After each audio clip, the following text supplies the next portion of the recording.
Next आहे vinegar production. Vinegar is used in each country of the world to impart sauce taste to food material and for preservation of pickles, sauce, ketchup, chutneys, etc. आता vinegar जे आहे तर हे प्रत्येक देशामध्ये जे food materials आहेत तर त्यांना सोअर टेस्ट है ना आंबट चव प्रोव्हाइड करण्यासाठी त्या ठिकाणी त्याचा यूज होतो. आणि त्यानंतर पिकल्स असेल, सॉस, केचप, चटणीज हे सर्व प्रिझर्व करण्यासाठी. ओके, म्हणजे जास्त वेळ टिकण्यासाठी आपण विनेगरचा यूज करत असतो. Chemically, vinegar is 4% of acetic acid CH3COOH. आता केमिकली जर पाहिलं आपण तर विनेगर हा 4% काय आहे, ॲसिटिक ॲसिड, ज्याला आपण इथॅनिक ॲसिडसुद्धा म्हणतो आणि ज्याचा फॉर्म्युला आहे CH3COOH. Ethanol, an alcohol, is obtained by fermentation of carbon compounds like fruit juice, maple syrup, sugar, molasses, starch of the roots with the help of yeast, Saccharomyces सेरेवेसी. cerevisiae. आता ethanol हा एक अल्कोहोलचा प्रकार आहे. Okay, आणि या इथेनॉलला obtain करायचं असेल तर काही कार्बनचं फर्मेंटेशन हे सॅक्रोमायसिस सेरेवेसी या ईस्टच्या साहाय्यानं केलं जातं. आता असे काही कार्बन कंपाऊंड्स ज्यांच्यापासून आपण इथेनॉल ऑप्टेन करतो तर त्यामध्ये काही फ्रूट ज्युसेस आहे, मॅपल सिरप, शुगर मोलासेस आणि रूट्सचं म्हणजे प्रेझेंट असणारं जे स्टार्च असतं. ओके, तर या सर्वांपासून आपण इथेनॉलचं फॉर्मेशन करू शकतो. ओके, प्रोसेस कोणती आहे, फर्मेंटेशन आणि with the help of yeast, Saccharomyces cerevisiae. Mixture of bacterial strains like Acetobacter and Glucanobacter is mixed with the ethanol for its microbial degradation. आता वरती आपण पाहिलं की कार्बन कंपाऊंडचं आपल्याला फर्मेंटेशन करायचं आहे, त्यापासून इथेनॉल ऑप्टेन करायचं आहे. आता यामध्ये आपण काही बॅक्टेरियल स्ट्रेनचं मिक्सचरसुद्धा वापरतो. आता ते बॅक्टेरियाज कोणते कोणते आहेत, एक आहे ॲसिटोबॅक्टर आणि दुसरं आहे ग्लुकॅनोबॅक्टर. तर हे कोणासोबत मिक्स केले जातात, इथेनॉलसोबत मिक्स केले जातात आणि इथेनॉलसोबत मिक्स केल्यानंतर त्याचं त्या ठिकाणी विघटन होतं. ओके, आता सूक्ष्मजीवाच्या साहाय्याने विघटन व्हायला, that's why it is called as the microbial degradation. Acetic acid and other byproducts are obtained through it. आणि फर्दर जे बाय प्रोडक्ट्स ऑप्टेन होईल तर मायक्रोबियल डिग्रेडेशन झालं एकदाचं इथेनॉलचं, तर त्यापासून ऑप्टेन होतो ॲसिटिक ॲसिड आणि काही अदर प्रोडक्ट्स त्या ठिकाणी ऑप्टेन होतात. Acetic acid is separated from mixture by rarefaction. आणि रेअर फॅक्शन टेक्निकच्या साहाय्यानं ॲसिटिक ॲसिडला त्या मिक्सचरमधून काय केलं जातं, सेपरेट केलं जातं. Acetic acid is bleached with the help of potassium फेरोसायनाइड. ferrocyanide. त्यानंतर ॲसिटिक ॲसिडची जी आहे ती ब्लिचिंगची प्रोसेस होते आणि या ब्लिचिंगच्या प्रोसेससाठी त्या ठिकाणी यूज केलं जातं potassium ferrocyanide. Then it is pasteurize finally. आणि त्यानंतर होते पाश्चरायझेशनची प्रोसेस, म्हणजे अगोदर हीट करणे, नंतर त्याला विशिष्ट टेम्परेचरला कूल करणे. Okay, Finally, very small quantity of SO2 gas is mixed to produce vinegar. आणि फायनली जर पाहिलं आपण तर काही क्वांटिटीमध्ये सल्फर डायऑक्साईड ॲड करायचं आणि फायनली ऑप्टेन होतो विनेगर. सो ओव्हरऑल प्रोसेस जर पाहिली आपण तर कार्बन कंपाऊंड्सचे काही एक्झाम्पल पाहिले आपण. ओके, तर सॅक्रोमायसिस सेरेवेसी ईस्टच्या साहाय्यानं त्याचं काय करायचं, फर्मेंटेशन. इथेनॉल जो ऑप्टेन होईल त्याला मिक्स कोणासोबत करायचं, ॲसिटोबॅक्टर आणि ग्लुकॅनोबॅक्टर सारख्या बॅक्टेरियल स्ट्रेनसोबत. त्याच्यामुळं काय होतं, त्याचं मायक्रोबियल डिग्रेडेशन आणि त्यानंतर ऑप्टेन होतो ॲसिटिक ॲसिड आणि काही बाय प्रोडक्ट्स. या बाय प्रोडक्ट्समधून ॲसिटिक ॲसिडला सेपरेट करण्यासाठी रेअर फॅक्शन टेक्निकचा यूज केला जातो. फर्दर ॲसिटिक ॲसिडला ब्लीच केलं जातं पोटॅशियम फेरोसायनाइडच्या साहाय्यानं. त्यानंतर पाश्चराईज केलं जातं. त्यानंतर काही स्मॉल क्वांटिटीमध्ये सल्फर डायऑक्साईड ॲड केला जातो आणि या सर्व प्रोसेस संपल्यानंतर ऑप्टेन होतो vinegar. Soya sauce is produced by fermentation of the mixture of flour of wheat or rice and soya bean with the help of the fungus Aspergillus oryza. वर्स आता आपल्याला सोया सॉस जो आहे तो obtain करायचा असेल तर आपल्याला फर्मेंटेशन करावं लागतं. आता हे फर्मेंटेशन कशाचं करणार आपण, एकतर आपण व्हीट किंवा राईस, ओके, या दोघांपैकी एकाचं फ्लोर वापरायचं, पीठ वापरायचं, आणि पुन्हा काय वापरायचं आहे, सोयाबीन, ओके. आणि या दोघांच्या मिक्सचरसोबत आपण एक फंगसचा यूज करणार आणि ते फंगस फर्मेंटेशनची प्रोसेस घडून आणणार. आणि तो फंगस कोणता आहे, ॲस्परजिलस ओरिझी. तर या फंगसच्या साहाय्यानं आपण व्हीट आणि राईसचं फ्लोर आणि सोयाबीन याच्या मिक्सचरचं काय केलं, फर्मेंटेशन केलं, तर फायनली ऑब्टेन होतो सोया सॉस. आता आहे प्रोडक्शन ऑफ बेवरेजेस, म्हणजे काही पेय आहेत की ज्यांचं प्रोडक्शन कशा पद्धतीनं होतं ते आपण पाहूया. Fruit,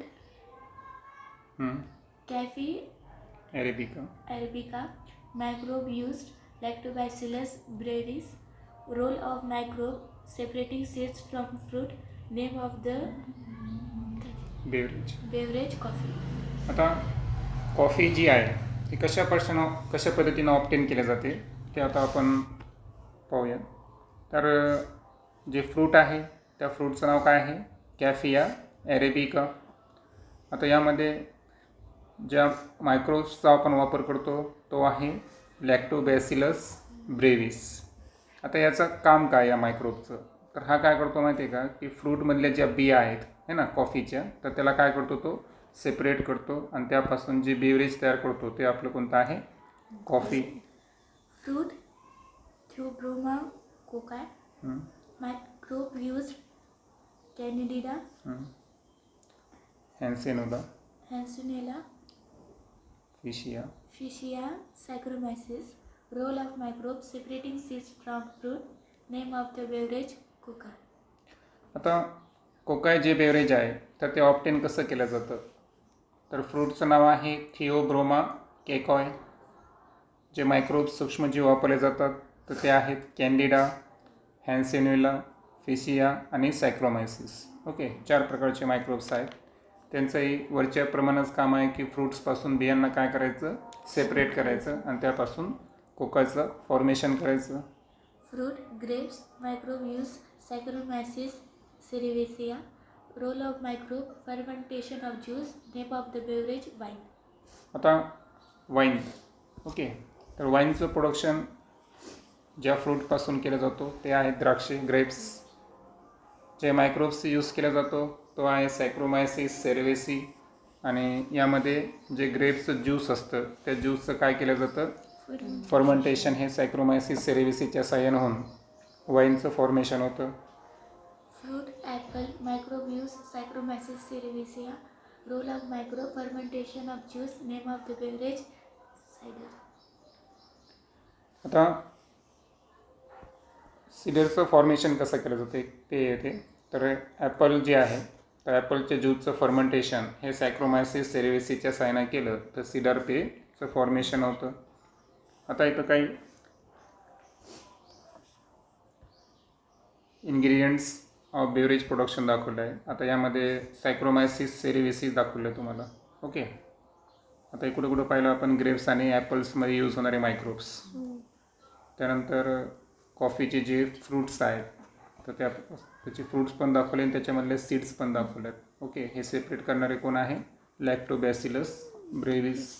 आणि कोकाय सीड्स जे आहेत तर त्यामध्ये पण पाहिलं आपण की कॅन्डिडा, हॅन्सेन्युला, फिशिया आणि सॅक्रोमायसिस या सर्वांचं रोल आहे. त्यानंतर आहे microbial enzymes. Nowadays, instead of chemical catalyst, microbial enzymes are used in chemical industry. आता कॅटलिस्ट जे रिॲक्शनचा रेट काय करतात, इन्क्रीज करतात, ओके. तर ॲक्च्युअल काय झालं होतं की केमिकल कॅटलिस्टच्या वापर त्याच्याऐवजी आज रोजी जर पाहिलं आपण त्याच्या पुढे जाऊन कशाचा वापर सुरू झाला आहे, मायक्रोबियल एन्झाईमचा वापर हे केमिकल इंडस्ट्रीमध्ये सुरू झालेला आहे. These enzymes are active at low temperature, pH and pressure due to which energy is saved and erosion-proof instruments are also not necessary. आता मायक्रोबियल एन्झाईम्स केमिकल इंडस्ट्रीमध्ये वापरण्याचं कारण जर पाहिलं आपण तर हे मायक्रोबियल एन्झाईम जे आहेत ना तर हे लो टेम्परेचर, लो pH आणि लो प्रेशर या सर्व कंडिशनला ते कसे राहू शकतात, ॲक्टिव्ह राहू शकतात आणि त्याच्यामुळं काय होते, एनर्जी सेव्ह केल्या जाते. आणि जे इरिजन प्रूफ इन्स्ट्रुमेंट्स आहेत, कारण आपल्याला माहीत आहे की बरेचसे केमिकलचं क्षरण होतं पहा आणि ते क्षरण होऊ नये म्हणून इरिजन प्रूफ इन्स्ट्रुमेंट वापरावे लागतात. ओके, म्हणजे क्षरण होऊ न देणारं आवरण समजा ते काही इन्स्ट्रुमेंट असतील तर ते वापरण्याची गरज नाही. Okay. Enzymes carry out specific processes, hence unnecessary byproducts are not formed due to which expense on purification are minimized. आता एन्झाईम्स जे आहेत ना हे स्पेसिफिक प्रोसेस करतात. स्पेसिफिक म्हणजे आवश्यक तेच, म्हणजे याच्यात अनावश्यक प्रोडक्ट्स तयार होत नाही, म्हणजे अननेसेसरी जे बाय प्रोडक्ट्स आहेत त्याची निर्मिती होत नाही. आणि हे होत नसल्यामुळं जे प्युरिफिकेशनचा जो खर्च असतो तो सुद्धा कमी होऊन जातो. म्हणजे केमिकल कॅटलिस्ट वापरले ना तर त्या ठिकाणी इरिजन प्रूफ इन्स्ट्रुमेंट वापरणं आहे. त्याच्यानंतर बाय प्रोडक्ट्स पण तयार होतात, मग त्याच्यातून मुख्य प्रोडक्ट्स शुद्ध करण्यासाठी खर्चही करावा लागतो. पण मायक्रोबियल एन्झाईम्स वापरल्यावर या सर्व गोष्टी करण्याची गरज नाही. In case of microbial enzymatic reactions, elimination and decomposition of waste material is avoided and enzymes can be reused. आणखीन एक फायदा जर पाहिला आपण मायक्रोबियल एन्झायमॅटिक रिॲक्शनचा, तर जे वेस्ट मटेरियल आहे तर या वेस्ट मटेरियलचं इलिमिनेशन म्हणजे बाहेर काढून टाकणे किंवा त्यांचं डिकम्पोजिशन विघटन करणं, तर हे करायची गरज आहे का, नाही. हे अवॉइड म्हणजे टाळलं जातं. आणि दुसरं एक वैशिष्ट्य म्हणजे की एन्झाईम जे आहे त्याचा पुनर्वापर करता येतो, म्हणजे रियूज करता येतं. Hence, such enzymes are eco-friendly. आणि दॅट्स वाय अशा पद्धतीचे मायक्रोबियल एन्झाईम्स हे पर्यावरणपूरक अर्थातच इको फ्रेंडली टाईपचे असतात. Some examples of microbial enzymes are oxidoreductase, transferase, hydrolysis, lyases, isomerases. ligases, etc. आता एक लक्षात ठेवायचं की एन्झाईमच्या नावामध्ये एक स्पेसिफिक आयडेंटिटी असते. हां, प्रत्येक एन्झाईममध्ये तुम्ही SES कॉमन पाहिले का? ASES हे वाटतं आहे की नाही. ASES हा शब्द कॉमन आहे. तर ऑक्सिडेशन रिडक्शन घडून येणारे एन्झाईम्स हे ना मायक्रोबियल एन्झाईम, त्यांना म्हणायचं ऑक्सिडो रिडक्टेस. ट्रान्सफरेशनचं काम करत असतील तर ते कोणते असतील, ट्रान्सफरेसिस एन्झाईम.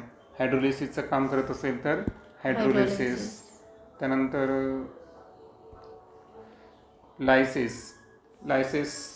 लायसिस तुम्ही एक शब्द लायलिस म्हणजे मला वाटतं स्प्लिटिंग करणं आहे ना, ग्लुकोजची स्प्लिटिंग, त्यामध्ये ग्लायकोलायसिस शब्द वापरला आहे. तर स्प्लिटिंग करणारे एन्झाईम त्यांना म्हणायचं लायसिस. आयसोमेरिझम मी तुम्हाला सांगितलं की same structural formula but same molecular formula but different structural formula, त्यांना म्हणतो आपण आयसोमर्स. त्या संदर्भातले एन्झाईम्स आयसोमेरेस. आणि लायगेसिस हा शब्द तुम्हाला याच्यामध्ये शिकवलं होतं DNA फ्रॅगमेंटेशनमध्ये, की DNAला कट करणारे एन्झाईम DNA लायगेस असतो. ठीक आहे. तर हे काही मायक्रोबियल एन्झाईमचे तुम्हाला नावं सांगितले मी. Okay. Process of dirt or muck removal occurs at low temperature due to mixing of enzymes with detergents. आता आपण जे डिटर्जंट्स वापरतो, ओके, कपडे वगैरे धुण्यासाठी, तर त्यामध्ये डर्ट किंवा मग जे आहे ते रिमूव्ह करण्याची जी प्रोसेस आहे ही लो टेम्परेचरला घडते, कारण त्याच्यामध्ये कशाचा यूज केलेला असतो, एन्झाईमचा यूज केलेला असतो. Glucose and fructose syrup can be obtained from corn flour by action of enzymes obtained from bacilli and streptomyces. आता जे कॉर्न फ्लोअर आहे, ओके, तर याच्यापासून ग्लुकोज सिरप किंवा फ्रुक्टोज सिरप हे ऑप्टेन केलं जातं. आता हे ऑप्टेन करताना ज्या एन्झाईमच्या साहाय्याने ॲक्शन केलं जाते, तर ते एन्झाईम्स आपण कशापासून ऑप्टेन करतो, बॅसिलाई आणि स्ट्रेप्टोमायसिस. ओके, या मायक्रोब्सच्या पासून आपण एन्झाईम्स यूज करून कॉर्नफ्लोअरपासून ग्लुकोज आणि फ्रुक्टोज सिरपचा यूज करत असतो. Microbial enzymes are used in various industries like cheese, plant extracts, textile, leather, paper, etc. आता मायक्रोबियल एन्झाईम जे आहेत ते बऱ्याचशा कारखान्यामध्ये यूज केलं जातं, जसं की चीज प्रोडक्शन असेल, त्यानंतर प्लांट एक्स्ट्रॅक्ट्स म्हणजे वनस्पतीपासून जे वेगवेगळे प्रोडक्ट्स तयार केले जातात. ओके. विशिष्ट प्रकारचं आता रबर असेल समजा, प्लांट रबर, हे सुद्धा एक पद्धतीचं, किंवा एखाद्या वनस्पतीपासून तेल आपण काढत असो तर ते प्लांट एक्स्ट्रॅक्ट झालं. त्यानंतर टेक्स्टाईल, ओके, कपडे वगैरे, लेदर असेल, पेपर असेल, हे पण आपल्याला माहीत आहे की लाकडाच्या लगद्यापासून पेपर तयार होत असतो. ओके. तर हे सर्व जे प्रोडक्ट्स आहेत तर त्याच्यामध्ये आपण मायक्रोबियल एन्झाईम्स यूज करत असतो. त्यानंतर हा एक चार्ट दाखवला आपल्याला. ओके. ओके, वरचं एक वाक्य राहिलं आहे. Food materials like cold drinks, ice cream, cake, juices are available in various colors and flavors. Whether these colors and flavors are really derived from fruits. आता काही फूड मटेरियल्स आहेत जसं की कोल्ड्रिंक्स असेल, आईस्क्रीम, केक्स, ज्युसेस. ओके. त्यांना तुम्ही पाहिलं तर विशिष्ट प्रकारचे कलर्स आणि विशिष्ट प्रकारचे फ्लेवर्स असतात. आपल्याला माहिती आहे वेगवेगळ्या प्रकारचे फ्लेवर्स आपण डिमांड करत असतो. तर ॲज युज्युअल आपल्याला माहिती आहे की हे जे कलर्स आहेत हे सर्वचे सर्व का फ्रूट्सपासूनच ऑप्टेन केले जातात का? नाही. तर पुढे पाहू आपण डिटेलमध्ये. Read the ingredients and their proportion printed on bottles of cold drinks and juices and wrappers of ice creams. Find out the natural and artificial ingredients. आता कोल्ड्रिंकचे किंवा ज्युसेस आणि आईस्क्रीमचे रॅपर्स असतात ना, त्याच्यामध्ये एक कंपल्सरी असतं बा की कोणता इन्ग्रेडियंट्स किती % वापरलं आहे, त्याचं प्रमाण किती आहे, हे सर्व त्यांना काय करावं लागतं, मेन्शन करावं लागतं. आणि ते रीड केल्यावर आपल्या लक्षात येईल की त्याच्यामध्ये काही नॅचरल आणि काही आर्टिफिशियल इन्ग्रेडियंट्स असतात. Okay. Wheat or rice flour is inoculated with aspergillus. आणि व्हीट किंवा राईस फ्लोअर जो आहे तर त्याचं इनॉक्युलेशन हे कशासोबत केलं असतं, ॲस्पेरजिलससोबत केलेलं असतं. तर या अगोदर पण सांगितलं होतं की जे अँटीबॉडीज आहेत त्यांचं प्रोडक्शन करण्यासाठी काही पॅथोजन किंवा अँटीजिन इंट्रोड्यूस करावं लागतात. ओके. तर त्या प्रोसेसला म्हणतो आपण इनॉक्युलेशन. ओके. म्हणजे त्याची रोगप्रतिकारशक्ती वाढण्यासाठी. तर व्हीट किंवा राईस फ्लोअर जे आहे तर त्याच्यामध्ये काय ॲड केलं जातं, ॲस्परजिलस. आता एक चार्ट दिलं आहे आपल्याला की यामध्ये organic acids use in various commercial products and microbes useful for the same. म्हणजे काही ऑर्गॅनिक ॲसिड्स आहेत की ज्यांचा आपण कमर्शियल प्रोडक्ट्समध्ये वापर करतो आणि कशा पद्धतीनं त्यासाठी मायक्रोब्सचा यूज केला जातो, म्हणजे फॉर्मेशन कसं होतं ते आता पाहू आपण. तर यामध्ये 4 पॉईंट आहे आपल्याला. पहिल्यांदा सोर्स कोणता आहे. ओके. त्याच्यानंतर मायक्रोब्स कोणते यूज केले जातात. त्यानंतर अमायनो ॲसिड आणि त्याचा use. Okay. Source: sugar and beet, molasses, ammonia, salt. Microbe: Brevibacterium, Corynebacterium. Amino acid: L-glutamic acid. Use: production of monosodium glutamate, Ajinomoto. आता ॲझिनोमोटो म्हणजे मोनोसोडियम ग्लुटॅमेट, जे की चायनीज डिशेसमध्ये यूज केलं जातं. ओके. तर याचं प्रोडक्शन जे आहे ना, तर याच्यासाठी आपण एक अमायनो ॲसिडचा यूज करतो, तो आहे एल ग्लुटॅमिक ॲसिड. आता याचं फॉर्मेशन कसं केलं जातं, तर जे सोर्स आहे शुगर आणि बीट मोलासेस आणि अमोनिया सॉल्ट. ओके. तर यांच्यावर काय मायक्रोबियल प्रोसेस केल्या जातात. त्यामध्ये मायक्रोब्स कोणते यूज केले जातात, ब्रेव्हिबॅक्टेरियम आणि कॉरिनोबॅक्टेरियम. त्याच्या साहाय्यानं एल ग्लुटॅमिक ॲसिडचं फॉर्मेशन होऊन त्याचं यूज आपण ॲझिनोमोटो याच्यामध्ये किंवा मोनोसोडियम ग्लुटॅमेट याच्या प्रोडक्शनसाठी करतो. Source: sugar, molasses, salt. Microbe: Aspergillus niger. Amino acid: citric acid. Use: drinks, toffees, chocolates production. पुढचा सोर्स आहे शुगर, मोलासेस आणि सॉल्ट. तर याच्यावर मायक्रोबियल ॲक्शन आपण ॲस्परजिलस नायगरची जर केली तर फॉर्मेशन कोणाचं होतं, सिट्रिक ॲसिड. आणि त्याचा यूज कशामध्ये केला जातो, वेगवेगळ्या प्रकारचे ड्रिंक्स, टॉफीज, चॉकलेट याच्या प्रोडक्शनसाठी.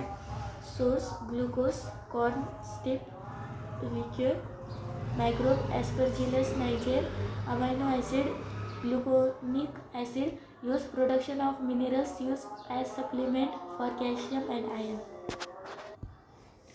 आता जे ग्लुकोज आणि कॉर्नस्टीप लिक्वर आहे तर याच्यावर जर आपण ॲस्परगिलस नायजर या मायक्रोबची ॲक्शन केली तर तयार होतो ग्लुकॅनिक ॲसिड आणि त्याचा यूज होतो काही मिनरल्स आणि सप्लिमेंट्सच्या प्रोडक्शनसाठी. जसे की सप्लिमेंट्स त्यासाठी कॅल्शियम आणि आयर्न. आपल्याला माहिती आहे की बऱ्याच वेळेस कॅल्शियम आणि आयर्नची कमतरता असल्यावर काही फूड प्रोडक्ट्स आपल्याला रिकमेंड केले जातात, ठीक आहे नाही. तर ते एक सप्लिमेंटरी फूड असतं, तर त्याच्यामध्ये कॅल्शियम आणि आयर्नची मात्रा जास्त असते मिनरल्स. तर यांच्या प्रोडक्शनसाठी आपण ग्लुकॅनिक ॲसिडचा वापर करत असतो. Source molasses, corn, strip liquor, microbe Lactobacillus delbrueckii, amino acid, lactic acid, use source of nitrogen, production of vitamins.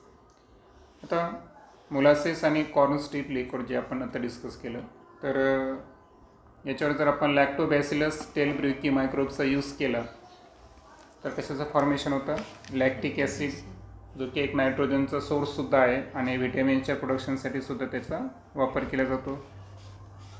Source molasses, corn strip liquor, microbe Aspergillus itcanus, amino acid, itaconic acid, use paper, textile, plastic industry, gum production. आणि molasses आणि कॉर्नस्टीप liquor याच्यावर जर आपण ॲस्परजिलस इटाकॉइनस याचा जर वापर केला तर इटॅकॉनिस ॲसिडचं फॉर्मेशन होतं आणि त्याचा use paper, textile, plastic industry असेल आणि गम प्रोडक्शन या सर्व क्षेत्रामध्ये केला जातो. What is the xanthan gum that imparts thickness to your favorite ice creams, puddings, chocolates, milkshakes, chocolate drinks, instant soups, etc. आता जे आईस्क्रीम किंवा पुडिंग असतील, chocolates, milkshake, chocolate drink, okay, instant soups वगैरे जे सर्व काय असतील तर याला थोडंसं घट्टपण आहे की नाही, थिकनेस प्रोव्हाइड करण्याचं काम एक झॅन्थम गम करत असतो. तर ॲक्च्युअल काय आहे तो, कसा ऑब्टेन केला जातो? This gum is obtained by fermentation of starch and molasses with the help of Xanthomonas species. आता स्टार्च आणि मोलासेस, ओके, तर यांच्या फर्मेंटेशन प्रोसेसनं झॅन्थम गमचं फॉर्मेशन केलं जातं आणि यासाठी जी मायक्रोबची स्पेसीज यूज केल्या जाते ती आहे झॅन्थोमोनस. It is variously useful due to properties like storability in hot and cold waters, high density, etc. आता या झॅन्थम गमचं वैशिष्ट्य जर पाहिलं आपण तर थंड असो किंवा उष्ण पाणी असो तर या दोन्हीमध्ये त्याची सोल्युबिलिटी म्हणजे विरघळण्याची क्षमता चांगली आहे आणि दुसरं म्हणजे त्याची डेन्सिटीसुद्धा काय आहे, हाय आहे. त्याच्यामुळं तो आईस्क्रीमसारख्या पदार्थाला काय प्रोव्हाइड करतो, थिकनेस प्रोव्हाइड करतो. It is used for production of pigments, fertilizers, weed sites, textile pigments, toothpaste, high quality paper, etc. मग आता झॅन्थम गमचा आणखीन जर वापर पाहिला आपण तर पिगमेंट्स, ओके, रंगद्रव्ये, त्यानंतर फर्टिलायझर्स असतील, खतं वेगवेगळ्या पद्धतीचे, त्यानंतर विडीसाइड्स, ते कीडनाशके वगैरे असतात पहा की नाही, प्लांट्सला कधी कधी कीड लागते त्यासाठी. त्यानंतर टेक्स्टाईल पिगमेंट्स असतील, कपड्यांना वगैरे रंग देण्यासाठी, टूथपेस्ट आणि चांगल्या दर्जाचे पेपर, ह्या सर्वांच्या प्रोडक्शनसाठी झॅन्थम गमचा यूज केला जातो. फायनली पाहू आपण substance obtain by microbial processing and their role. Substances obtained by microbial processing, citric, malic, and lactic acid role to impart acidity. आता काही सबस्टन्स आहे की जे मायक्रोबियल प्रोसेसनं आपण ऑब्टेन केले, ओके. आता त्यामध्ये सिट्रिक ॲसिड असेल, मॅलिक ॲसिड आणि लॅक्टिक ॲसिड, तर या सर्व ॲसिडचा रोल जर पाहिला आपण तर ॲसिडिटी इम्पार्ट करणे हा त्यांचा रोल आहे. Glutamic acid, lysine, tryptophan roles protein binding. त्यानंतर ग्लुटॅमिक ॲसिड असेल, लायझिन आणि ट्रॅप्टोफॅन तर या सर्वांचा यूज जर पाहिला आपण तर ते आहे प्रोटीन बाइंडिंग. तर आपल्याला माहीत आहे की प्रोटीन जे आहे तर ते जास्तीत जास्त ऑब्टेन करण्यासाठी ते प्रोटीनला बाइंड करणारे हे ॲसिड्स आहेत. Niacin and natamycin roles microbial restrictor. त्यानंतर नायसिन आणि नॅटामायसिन, तर हे जे प्रोडक्ट्स जे की मायक्रोबियल प्रोसेसनं ऑब्टेन केलेलं आहे तर त्यांचा रोल आहे मायक्रोबियल रेस्ट्रिक्टर, म्हणजे काही मायक्रोब्सला रिस्ट्रिक्ट करणे. ओके, तर एखाद्या सबस्टन्समध्ये मायक्रोब्स येऊ नये त्यासाठी त्यांचा यूज केला जातो. Ascorbic acid, B12, B2 roles antioxidants, vitamins. आता काही मायक्रोबियल प्रोडक्ट्स आहेत जसं की ॲस्कॉर्बिक ॲसिड असेल जो की व्हिटॅमिन सीचा सोर्स आहे फार मोठा. त्यानंतर B12 आणि B2 हे सुद्धा व्हिटॅमिनचे टाईप्सच आहेत. ओके, तर हे सबस्टन्स जे आहेत ना हे यांचा पहिला रोल आहे की हे अँटीऑक्सिडंट्स आहेत. अँटीऑक्सिडंट्स म्हणजे फूड स्टफ जे आहे तर त्यांचं ऑक्सिडेशन जास्त काळ टिकण्यासाठी, आणि दुसरं म्हणजे ते व्हिटॅमिनचं सोर्ससुद्धा आहेत. Beta carotene, carotene, लायकोपीन्स, lycopene, xanthines, lectin roles edible colors. आता काही सबस्टन्स आहे मायक्रोबियल प्रोसेसनं तयार झालेले. बीटा कॅरोटीन असेल, लायकोपिन, तुम्हाला माहीत आहे की हिरवा टोमॅटो जो आहे लाल होतो, दॅट्स लायकोपिन है ना. त्यानंतर झॅन्थिन्स आणि ल्युटिन्स, हे सर्वच्या सर्व काय आहेत एडिबल कलर्स, म्हणजे कलर प्रोव्हाइड करण्याचं काम करतात.